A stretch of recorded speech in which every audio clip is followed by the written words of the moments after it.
అది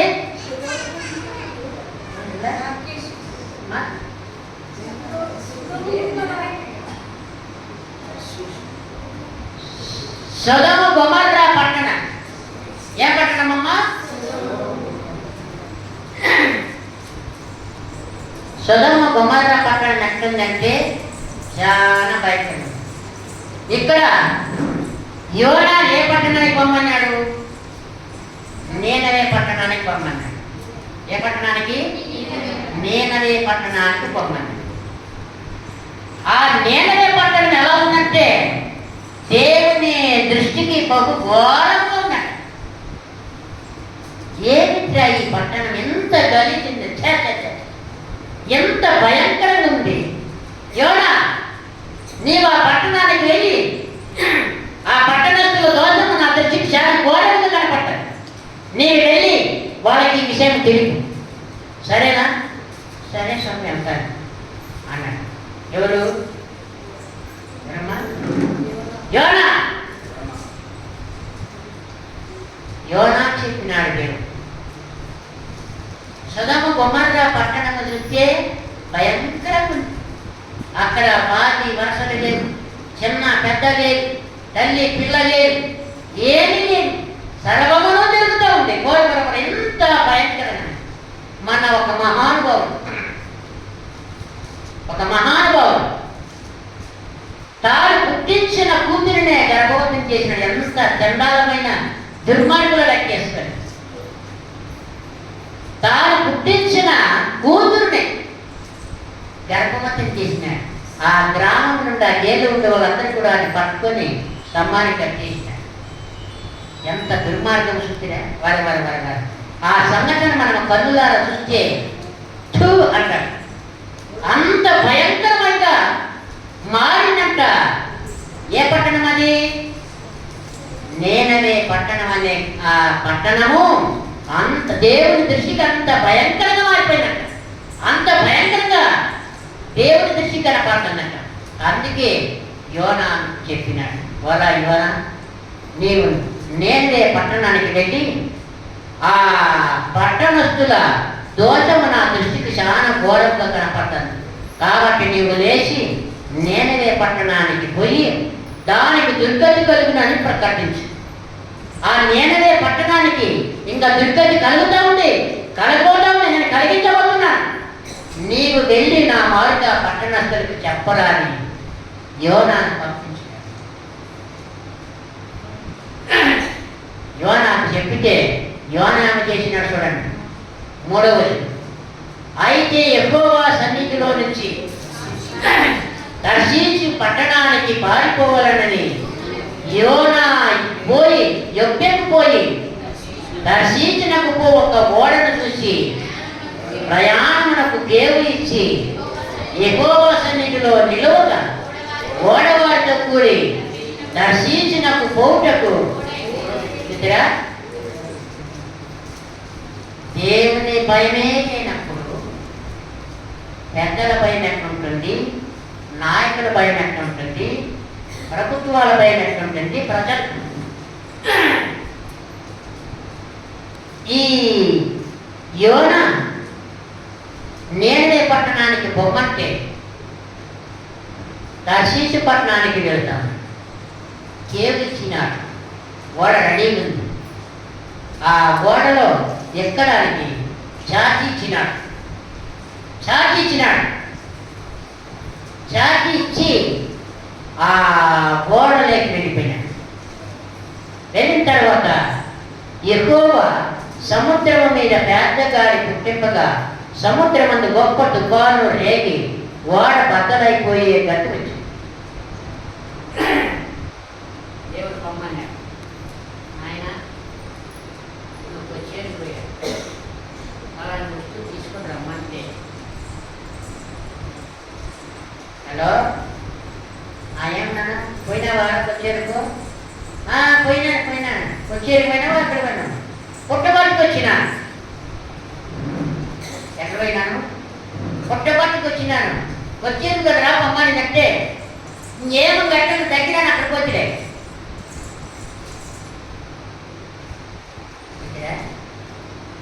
మనుషులే మాట్లాడిన కనీసము దేవునికి కూడా వినలేకుండా ఎంత నిర్లక్ష్య వైఖరిలో ఉంటామో మానవులు అనేవాడు. హల్లెలూయా. యోనా ఆ తర్షీషునకు వెళ్ళాలని చెప్పి ఓడ ఎక్కినాడు. దేవుడు చూసినాడు. దేవుడు ఏమన్నా మనకట్ట 2 కన్నులు ఉండేవాడా? ఆయన సర్వమును వ్యాపించినవాడు. ఆయన సర్వంతర్యామి. నీతో ఉండేవాడు, నాతో ఉండేవాడు, సర్వ మానవులతో ఉండేవాడు. సర్వ మానవుల మీద ఆయన దృష్టి పెట్టిన దేవుడు. అందుకే దేవుడు చూసినాడు. దేవుడు చూసి సముద్రము మీద పెద్ద గాలి పుట్టించినాడు. ఆ సముద్రం అందు గొప్ప తుఫాను రేగి ఓడ బద్దలయ్యే పరిస్థితి వచ్చింది. ఓడ బద్దలయ్యే పరిస్థితి వచ్చింది. ఈయన నుంచి ఆ ఓడలో ఉండే వాళ్ళందరికీ కూడా శ్రమలే. ఓడలో ఉండే వాళ్ళందరికీ కూడా శ్రమలే. కాబట్టి నావికులు భయపడి ప్రతివాడు తన దేవతను ప్రార్థించి ఓడ తులకన చేయటకై అందులోని సరుకులను సముద్రంలో పారవేస్తున్నారు. ఆ నావికులంతా ఉన్నారు కదా, వారికో ఇంకా మనము సముద్రంలో మునిగిపోయే పరిస్థితి వచ్చింది. అన్నలారా, ఇదిగో మనందరి సరుకులు కూడా సముద్రంలోకి వేసేద్దాం. ఈ ఓడ తేలికైపోతుంది, ఓడ మునిగిపోవాలి. మన సరుకులు కాబట్టి ఎప్పుడు మనకు ఊపిరితే ఉప్పమ్ముకొని తినచ్చు. కాబట్టి మన సరుకులను సముద్రంలోకి వేసేస్తే ఓడ తేలికైంది. కాబట్టి మనము బ్రతికి పట్టగలం, మన గృహాలు కట్టడం, మన భార్యలతో మాట్లాడడం, మన పిల్లలను కలుసుకుంటాడు, మన కుటుంబీకులతో కలుసుకుంటాడు, మన బంధువులతో కలుసుకుంటాడు అని చెప్పి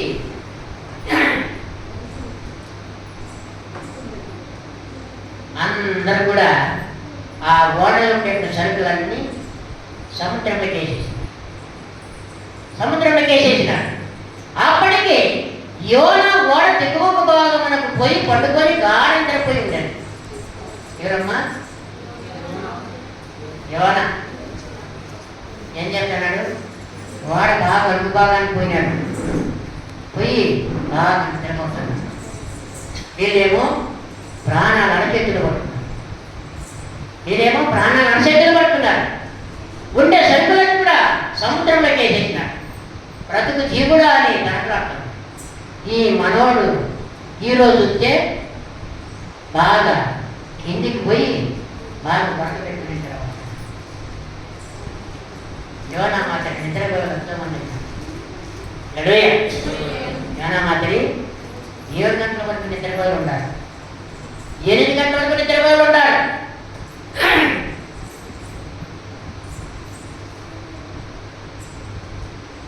మేము మీటింగ్కి పోతే మన హిందూపురం పైన 2 రోజులు 10 గంటల నుంచి 1 గంట వరకు కట్టు కదలివరే. ఆ పూణే నుంచి ఒక 20 మంది స్టూడెంట్లు వాళ్ళ సేవ ఇస్రాయేల్ అనేవి ఉంటాయి. మధ్యలో లేచి పోయింది కాదు, మానేవారు. 10 గంటల నుంచి 1 గంట వరకు మాకు కాదు పట్టదు. ఎందుకంటే అట్లా లేచిపోతే ఏం సార్ మీరు సేవకులేనా అంటారు. మీరు సేవకులేనా సార్ అని అంటారు. అందుకని అన్ని క్రమంగా అందరు కూడా సమాధానం కలిగి దేవుని వాక్యాన్ని వినుకుంటూ ఉంటారు. యోనా మాత్రం నిద్రపోయే పరిస్థితి మాకు కూడా వస్తుంది, కానీ నిద్రకు అవకాశం ఇచ్చాడు. అక్కడ వాక్యం చెప్తుంటే కూర్చొని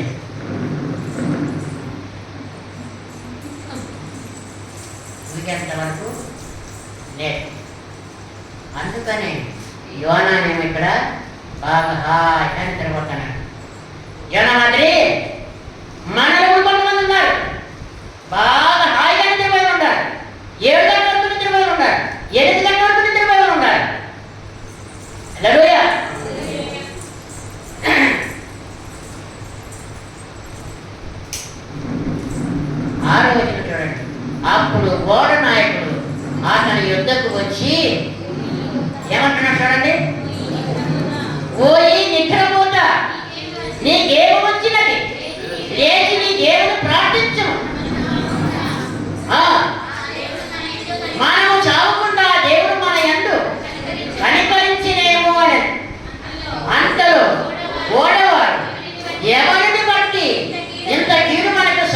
వచ్చినది తెలియకై మనము చీట్లు వేస్తాము రండని ఒకరితో ఒకరు చెప్పుకొని చీట్లు వేయగా ఆ చీటి జ్ఞానానికి వారు నాయకుడు ఏంటి చక్కగా అంతా ఎందుకు రక్తం జరుగుతుందని చెప్పి కిందికి పోయినాడు.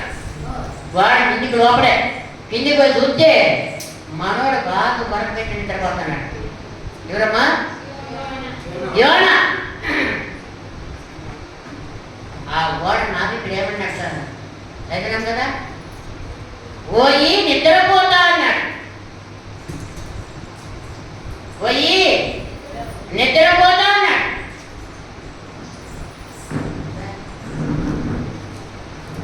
నీకేమి వచ్చినది, నీకేమొచ్చిందిరా అంతగా నిద్రపోతున్నావు?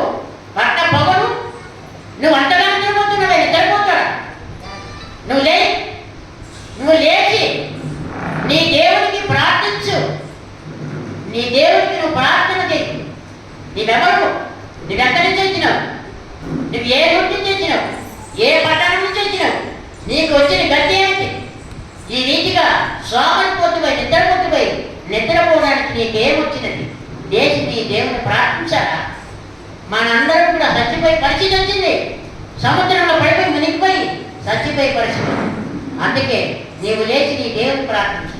మనందరం కూడా బ్రతికేనట్టుగా, మనందరం కూడా బ్రతుకున్నట్టుగా నీవు లేచి నీ దేవుని ప్రార్థించాలా అని చెప్పి యోనా ఆ ఓడ నావికుడు, యోనాని ఆ ఓడ నావికుడు. ఇక్కడ మిగిలిన వాళ్ళేమో ఈ తతంగం అంతా ఎవరి నుంచి వచ్చింది? ఈ తతంగం అంతా ఎవరి నుంచి వచ్చింది? చీట్లు వేస్తామని చెప్పి చీటీలు వేసినాడు. చీటీలు రాసి ఇట్లా వేస్తాడు, రౌండ్ చేసి మామూలు పొలాల మధ్య చేసి పేపర్ అట్లా ఇచ్చుతాడు. ఇస్తే యోనా మీద ఒక పేపర్, ఒక చీటి వస్తుంది. అక్కడ ఒక చీటి పడిపోయి అక్కడ ఎవరు ఉన్నారు? అక్కడికి పోయి చూస్తే యోనా భక్తుడు ఉన్నాడు.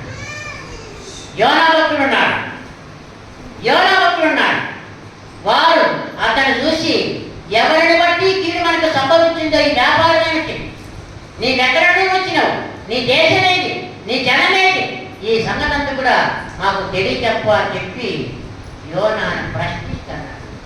ప్రశ్నల మీద ప్రశ్నలు చూపిస్తున్నాడు.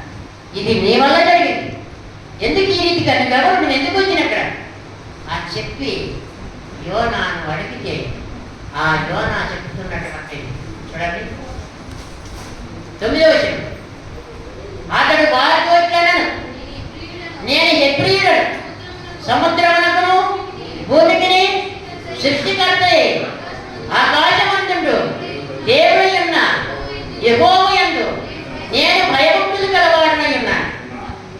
కానీ యెహోవా సన్నిధిలో నుంచి పారిపోతున్నట్టు అతడు ఆ మనుషులకు తెలియజేసి ఉంటాడు కనుక వాడు ఆ సంగతి తెలుసుకొని మరింత భయపడి నీవు చేసిన పని ఏమిటని అతనిని అడిగింది. ఎవరయ్యా నువ్వు? ఎందుకు వచ్చినావు? నీ దేశం ఏది, నీ ఊరేది, నీ రాష్ట్రం ఏది, నువ్వెందుకు ఇక్కడ వచ్చినావు, నీ పనేని, నీ తతంగమేని మాతో చెప్పని చెప్పి ఆ నావికులందరూ కూడా యోనాన్ని ప్రశ్నిస్తూ ఉంటే యోనా నేనెవరినమ్మా? హెబ్రీయుడు. నేనెవరు? హెబ్రీయుడు. ఎవరన్నా జనంలో మీరు మీకు ఏ కులము ఏ మతమమ్మా అంటే ఏం చెప్తారు? నేను క్రిస్టియన్ సార్ అని చెప్తారా? లేకుంటే చెప్తే ఏమని అనుకుంటారని చెప్పి మేము హిందువులు సార్ అనుకుంటారు చెప్తారా? హల్లెలూయా. నా ప్రజలు ఎప్పుడు కూడా సిగ్గుపడరు అంటాడు. నా ప్రజలు ఎప్పుడు కూడా సిగ్గుపడరు. ఏంటి సిగ్గుపడరు? నీవు దేవుని కుమార్తెవని, దేవుని కుమారుడువని, నీవు క్రీస్తులో ఉన్నావని, నీవు క్రైస్తవులు అని, నువ్వు క్రైస్తవురాలని చెప్పుకున్న విషయంలో నా బిడ్డలు ఎప్పుడు కూడా సిగ్గుపడరు. హల్లెలూయా. అందుకనే నేను ఎప్రియుడు సముద్రమునకును భూమికి సృష్టికర్తై ఆకాశమందుడు దేవుడైనటువంటి యెహోవాని నేను భయభక్తులు కలిగిన వాడనైనా. ఆకాశమును భూమిని సృష్టించిన మహానుభావుడు, సముద్రమునకును భూమికి సృష్టించిన గొప్ప దేవుడు. ఆ దేవుడికి నేను భయభక్తులు కలిగి ఉన్నాను. కానీ యెహోవా సన్నిధిలో నుంచి నేను పారిపోతున్నట్టు అతడు అలా చెప్పినాడు. నేననే పట్టణమునకు నన్ను పొమ్మని దేవుడు చెప్పితే నేననే పట్టణానికి వెళ్లకుండా మీరు దర్శించే పట్టణానికి వెళ్తుంటే మీ ఓడ రెడీకుంటే మీ ఓడ సిద్ధంగా ఉంటే అందుకే ఇక ఓడలో ఇచ్చాను. ఎక్కడికి పోదామంటే దర్శించే పట్టణానికి పోదామని. దేవుడు నాకు ఎక్కడికి పోమన్నాడు? ఒరే నినవే పట్టణానికి పోరా అన్నాడు.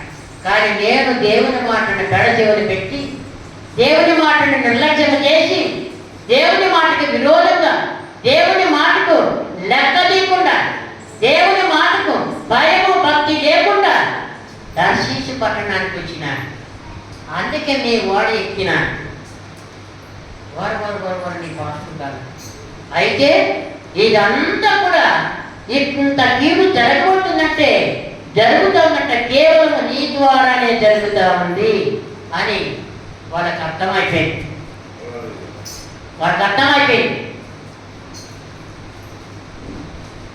మరి ఏం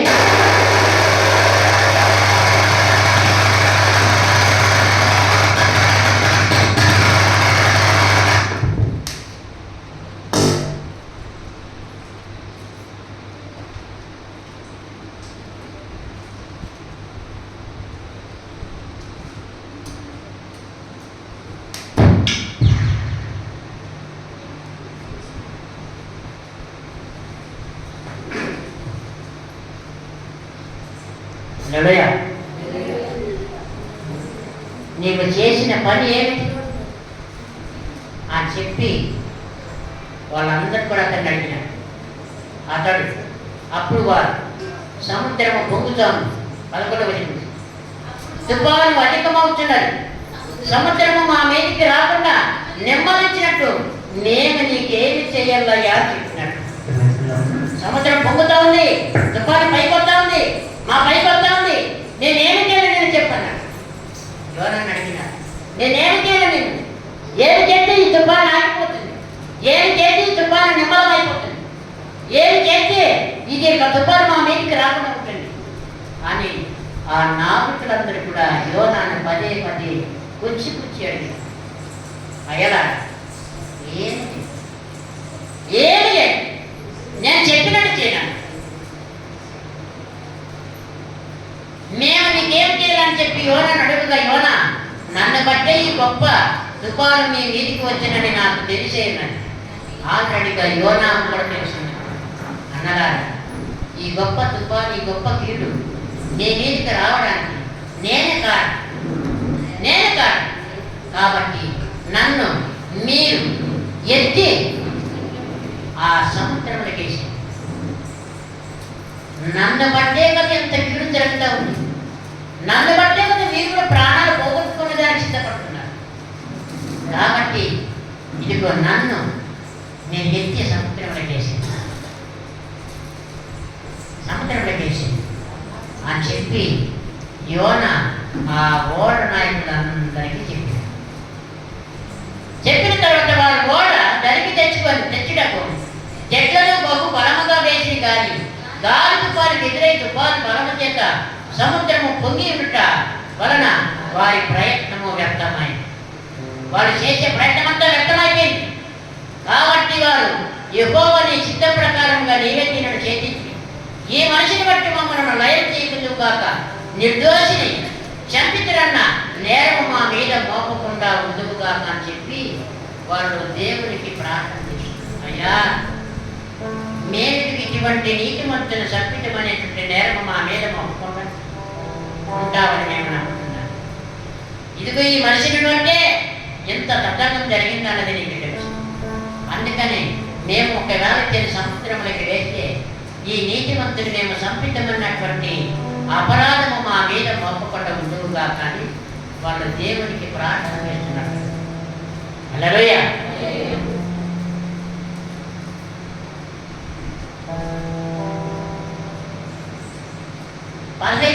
యోనాను ఎత్తి సముద్రంలో పడవేయగా సముద్రము పొంగకుండా ఆగను.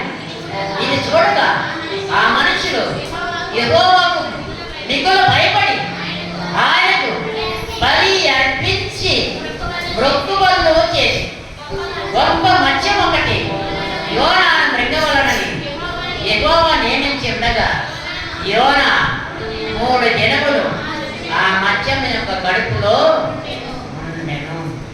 వాళ్ళు ఎత్తి ఆ యోనాను సముద్రంలో పడేసినారు.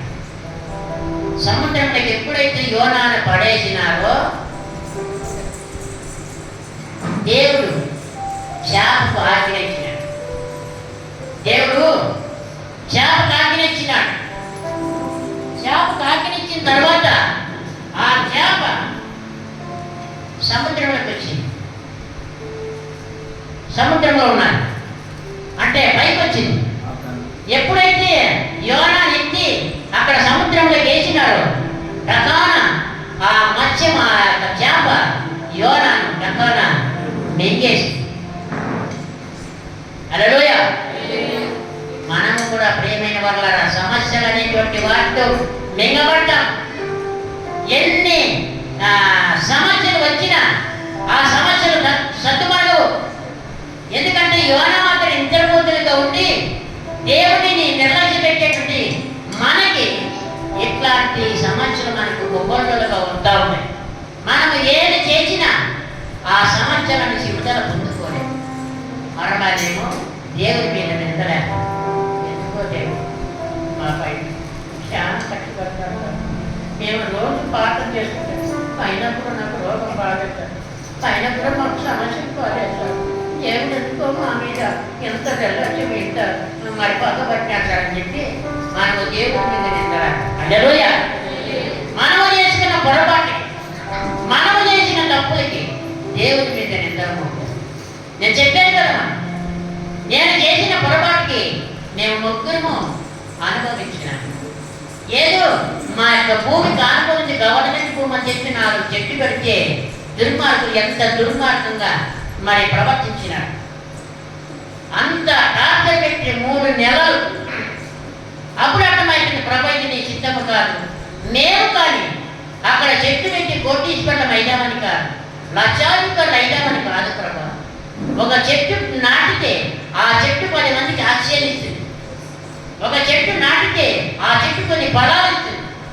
ఆ ఫలాలు మేమే కాదు ప్రభు కొంతమంది తింటారు. ఆ ఉద్దేశంతో చేసాను కానీ మేము లక్షాధికారులు కావాలని ఎప్పుడు కూడా చేయలేని ప్రభు అని చెప్పి మేము పదే దేవుని దగ్గర మొదలుపెట్టి. హల్లెలూయా.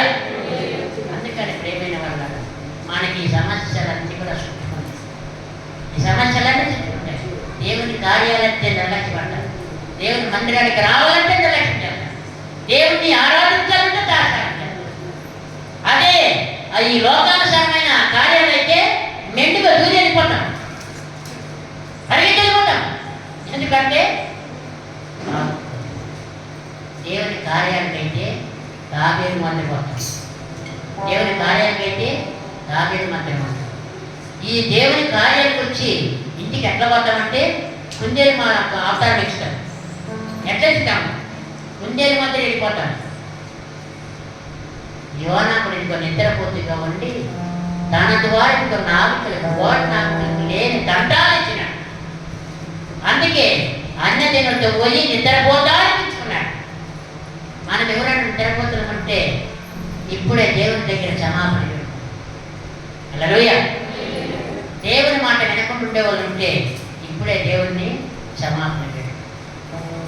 అందుకని ప్రేమని వల్ల దేవుని కార్యాలన్నా, దేవుని పనులన్నా, దేవుణ్ణి ఆరాధించాలన్నా, దేవుని మందిరానికి రావాలన్నా నిర్లక్ష్యం అనేటువంటి సైతాన్ని నీలో నుంచి దూరపరిచినప్పుడే నువ్వు దేవుని మందిరానికి పరుగు వస్తావు. లేకుంటే తావే మందిరం. ఎప్పుడంటే హల్లెలూయా అని చెప్పేటప్పుడు వస్తాను. ఇంకా సేవకుడు ఏమన్నా అనేది అంటే ఏమనేది లేదు. ఏమనంటే ఇప్పుడు ఊరికి ఒకటి చర్చలు ఉన్నాయి, వీధికి ఒక చర్చలు ఉన్నాయి. హల్లెలూయా. అందుకని ఎడ కాకుంటే దానికి బాధామని, దానికి కాకుంటే దేనికి బాధామని అనేటువంటి సైతాను ఆలోచనలో మునిగిపోయి మనకున్న విశ్వాసమును కోల్పోతాడు. కొంతమంది బాప్తిసం తీసుకునేప్పుడు బాగా ఉంటారు. ఏడే కాదు, మన సంఘంలోనే కాదు, యా సంఘంలో అయినా కూడా అంతే. బాప్తిసం తీసుకున్న సంవత్సరం అంతా అట్లా పాతా ఉంటారు. రాను రాను రాను రాను దూరం అయిపోతారు. ఏమయ్యా సరే ఏమో సార్ ఆ పని పని అదే నువ్వు డ్యూటీకి పోతే ఈ పనులు నాడు చెప్పు. డ్యూటీకి నువ్వు 9 గంటలకు పోయినప్పుడు ఇంకా 11 గంటలకు వెళ్ళు, 11 గంటలకు వెళ్ళు. ఏ సార్ నా భార్య ఎక్కువగా శాంతింపు చేయలేదు, 11 గంటలకు అయింది సార్ నువ్వా నాకు తిని వచ్చారంటే 12 అయింది సార్ అంటే, అవునా సరే సరే సరే పో డ్యూటీ చెప్పు అని అంటారా? ఏమంటారా? ఏమంటారు? ఆ కథలు చెప్పదయ్యా, రేపు నుంచి నువ్వు కరెక్ట్గా తిరగలేకుండా రాజీనామా చేసి ఉద్యోగం రాజీనామా చేసి ఎందుకు అవసరంగా నీలాంటి ఉద్యోగం చేయలేనప్పుడు ఎంతోమంది ఉద్యోగాలు ఉండే ఉన్నారు, వాళ్ళకి ఇస్తారు అని అంటారు. హల్లెలూయా. అందుకని ప్రేమైన వాళ్ళ మన వెనకున్నవన్నీ కూడా మర్చిపోను, ముందున్న వాటికి వేగిరి పడాల.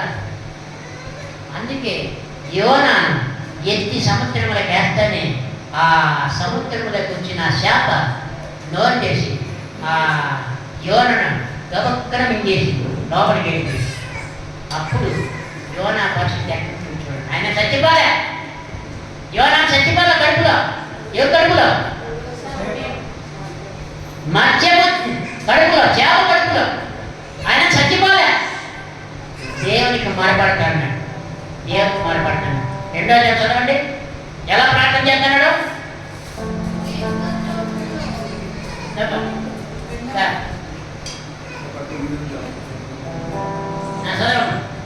రెండో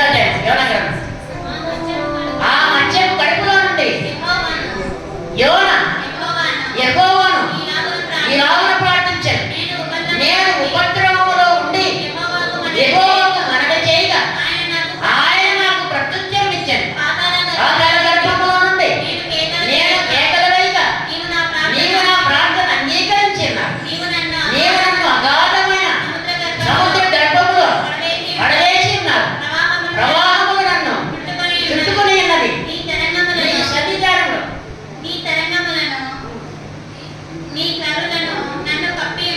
కప్పి ఉన్నది. నీ సన్నిధిలో నుండి నేను వెలివేయబడినను.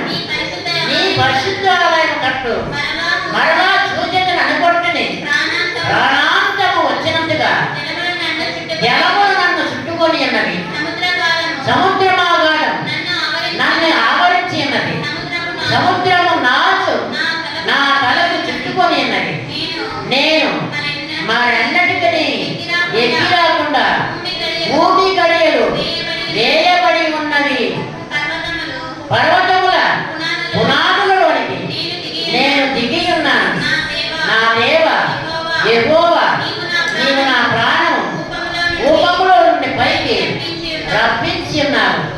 ఊపములో నుండి నా ప్రాణము నాలో మోర్చిల్లగా నేను యెహోవాను జ్ఞాపకము చేసుకుంటుని నీ పరిశుద్ధాలయంలోకి నీ యొద్దకు నా మనవి వచ్చెను. ఇన్ని రకాలుగా అంటే మనిషికి ఏదైనా తగిలితేనే అప్పుడు బాధ కలిగేది. మనిషికి ఏదైనా తగిలితేనే అప్పుడు బాధ కలిగేది. బాగున్నప్పుడు తగలకుండా ఉన్నప్పుడు అజాయితో దేవుడి మాట మీ రకం ఉంది కాబట్టి దేవుడికి భయపడండి. అమ్మ దేవుడికి భయపడండి, దేవుడిని ఆస్వాదించండి, దేవుడితో గడపండి, దేవుడి కార్యాలు మీరు జరపండి అని బాగా ఉన్నప్పుడు మనం శరీరం అంతా బాగా ఉల్లాసం ఉన్నప్పుడు చెప్పితే సరేలే సార్ చేస్తాంలే, నాకు 2 పనులు ఉన్నాయి అయిపోతానే నేను ఇంకా అంతే సార్ దేవుడికే నేను అని చెప్పి ఈ మాట చెప్పాడు. అప్పుడు ఎంత చెప్పినా వీళ్ళు లోబడలేదని చెప్పి ఆ సేవకుడు అనేటువంటి వాడు దేవుని దగ్గర ఏం ప్రభా ఈ ప్రజలు నా మాటను గట్టిగా వినలేదు, నేనే వాళ్ళను దర్శించండి. ఇశ్రాయేలు ప్రజలు అరణ్యములో కోరుతున్నారు, ఏమయ్యా మోసే, మేము ఐగుప్తు దేశంలో సిక్కలు మట్టలు తింటా ఉంటే మెరగట్టు తెల్లగట్టు అన్నీ బాగా సమృద్ధిగా తింటాండి. ఇక్కడికి వస్తే మాకు అన్నం లేదు, నీళ్ళు లేవు, చికెన్ లేదు, మటన్ లేదు, మాకు ఇక్కడ ఐగుప్తు దేశం నుంచి ఈ అరణ్యంలో సందేహం తీసుకుని వచ్చిరా అని మోసేని వాళ్ళ పదే పదే పుచ్చి అడుగుతాడు. అప్పుడు దేవునికి మాట్లాడతాడు మోసే, ప్రభువా ఏంటి ప్రజలు నన్ను ఈ రకంగా సతాయిస్తున్నారు, నేను ఎంత చెప్పినా మీకు ఎందుకు అర్థం కాలేదు, భోజనము నీళ్ళు అంటున్నారు ప్రభా. అవునా, సరే చెప్పి దేవుడు పరలోకంలో నుంచి మన్నాను తెలుపుతాడు. ప్రభా భోజనం సమృద్ధిగా తిన్నారు, మళ్ళా నీళ్ళు అంటున్నారు ప్రభా. సరే నీ చేతిలో కర్ర ఉంది కదా, అవును ప్రభా, దాన్ని బండ మీద కొట్టు అన్నాడు. బండ మీద కొట్టాడు, బండ మీద కొట్టాను నీళ్ళు ఆకాశానికి, ఆ నీళ్ళు మీరు సమృద్ధిగా తాగండి అని చెప్పి మోసే ఆ ఇశ్రాయేలు ప్రజలకు చెప్తాడు. మోసే గారంటే పరభక్తులు, దేవుని భక్తులే, సేవకులే, ఇశ్రాయేలు ప్రజలతో ఎంతో కృంగిపోయినారు ప్రజల. ఈనాడే కాదు, ఆనాడు కూడా అంతే. అందుకే యోన అప్పుడు ప్రార్థన చేస్తాను, ఎక్కడుండి ప్రార్థన చేస్తాను, చేప కడుపులో ఉండి ప్రార్థన చేస్తాను. చేప కడుపులోకి బాగున్నప్పుడు దేవుడు చెప్పినప్పుడు, ఒరే యోన నేనే పట్టణానికి పోరా, ఆ పట్టణం యొక్క గట్టి చాలా బయటకు ఉంది, నీ వెళ్ళి ఆ పట్టణానికి ప్రకటించరా, ఆ ప్రజలకు నువ్వు వెళ్ళి తెలియజేయరా, ఈ యొక్క నేనే పట్టణంలో చాలా భయంకరంగా ఉందంటారు. అందుకని దేవుడు దీన్ని దర్శించబోతున్నాడు ప్రజలారని చెప్పి పంపిస్తే యోనా చేసినాడంటే ఎందరే అని దర్శించి పట్టణానికి వెళ్ళిపోయిన తర్వాత దేవుని ఉగ్రత ఎట్లా ఉంటుందో చూసుకోండి. అందుకనే అప్పుడు ఆ చేపకు ఆజ్ఞ ఇచ్చిన తర్వాత ఆ యోనాను మింగేసి ఆ చేప కడుపులో ఈ బాధనంతా కూడా దేవునికి మొరపెడతా ఉన్నాడు. అదే అప్పుడు ఉన్నప్పుడైతే చేప కడుపులో బాగుండా ఉందంటే అప్పుడు ఉన్నప్పుడైతే దేవుడు చెప్పిన మాటను విని పాటించితే నీకు ఈ ఉపద్రవం రాదు కదా, దేవుడిని కట్టుంటే భయంకరమైన పరిస్థితులకి నిన్ను నెట్టేది కదా. అందుకనే ప్రేమైన వాళ్ళు ప్రాణం ఉన్నట్లే ప్రభువును నమ్మాలి, ప్రాణం ఉన్నట్లే ప్రభువును నమ్మాలి, దీపం ఉన్నట్లే చక్క పెట్టుకోవాలి. ఈ రెండే మరి. ప్రాణం ఉందా, రా ప్రభు దగ్గరికి రా, పశ్చాత్తాపడు, నీ పాపం ఒప్పుకో, దేవుడు నిన్ను క్షమించాడు.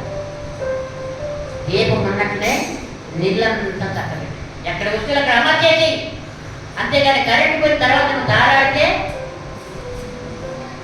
ఎక్కడ పెట్టాల్సిన వస్తువులు అక్కడ పెట్టకుండా, పొయ్యికి ఏమి సంబంధం లేకుండా కొన్ని వస్తువులు పొయ్యిలో కూడా వేయాలి. అందుకని మనం ఇంకా సత్యాన్ని తెలుసుకోవాలి.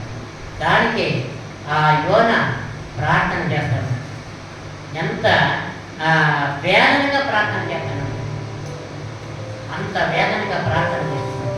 తన బాధనంతా చెప్పుకుంటాడు.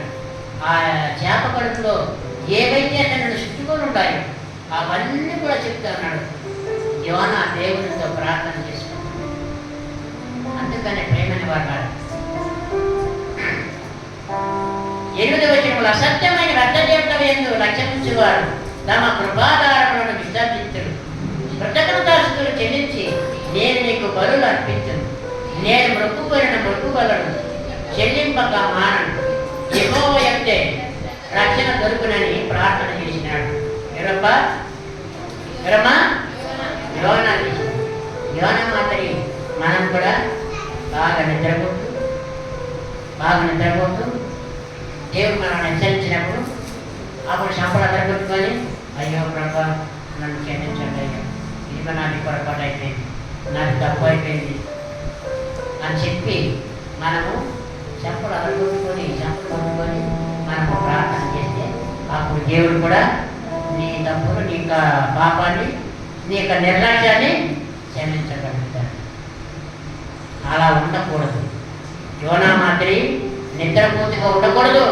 దేవుడు నీకు ఏమి చెప్పినాడు ఆ పని చెయ్యండి. దేవుడు ఏమి చెప్పినాడు ఆ పని చెయ్యాలి. ఎందుకంటే మాకు శనివారం ఆదివారం వచ్చిందంటే చాలా ప్రయాసం. ఈ ఎండకు ఒకటి ఎక్కడ ఆ ప్రాంతం అక్కడ ఉంటే అక్కడ పరిగెత్తాల్సిందే. ఎండ అనేది లేదు, వాన అనేది లేదు, పోవాల్సిందే. ఎందుకంటే దేవుడి పని ఖచ్చితంగా చేయలేదు. కానీ ఈరోజు ఏమంటాను కానీ రేపు వారం ఉంటాను, సరే రేపు అని అంటే ఆ రాత్రికి మమ్మల్ని నిద్రపోలేదు.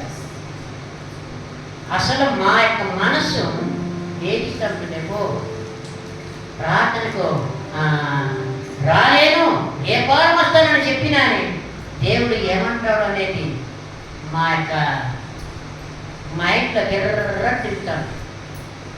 అందుకనే యోనా దేవుడి దగ్గర మొదలుపెట్టాడు, దేవుడి దగ్గర ప్రార్థన చేసింది.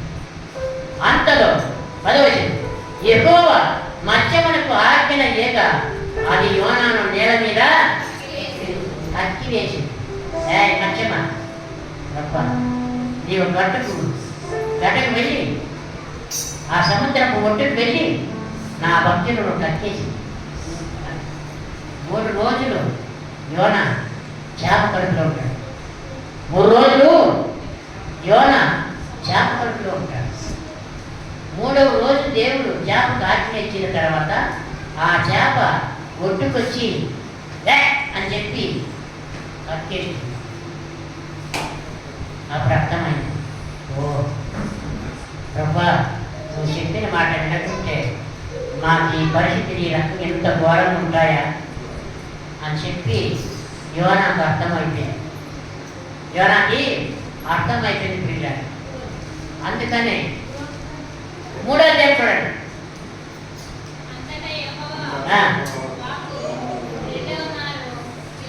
ప్రత్యక్షమై సెలవిచ్చినదేమనగా, నీవు లేచి నీనెవే మహాపురమునకు పోయి నేను నీకు తెలియజేయు సమాచారము దానికి ప్రకటన చేయు. కాబట్టి యోనా లేచి యెహోవా సెలవిచ్చిన ఆజ్ఞ ప్రకారము నీనెవే పట్టణమునకు పోయెను. నీనెవే పట్టణము దేవుని దృష్టికి గొప్పదై 3 దినముల ప్రయాణాంత పరిణామం గల పట్టణము. ఆ పట్టణంలో 1 దిన ప్రయాణమంత దూరము. ఇక్కడ 40 దినములకు నీనెవే పట్టణము నాశనమున్నది ప్రకటన చేయగా, నీనెవే పట్టణం వారు దేవుని యందు విశ్వాసముంచి ఉపవాస దినములు చాటించి గనులేమి అల్పులేమి అందరూ గోనె పట్టె కట్టుకొనిరి. ఆ సంగతి నీనెవే రాజునకు వినబడినప్పుడు అతడును తన సింహాసనం మీద నుండి దిగి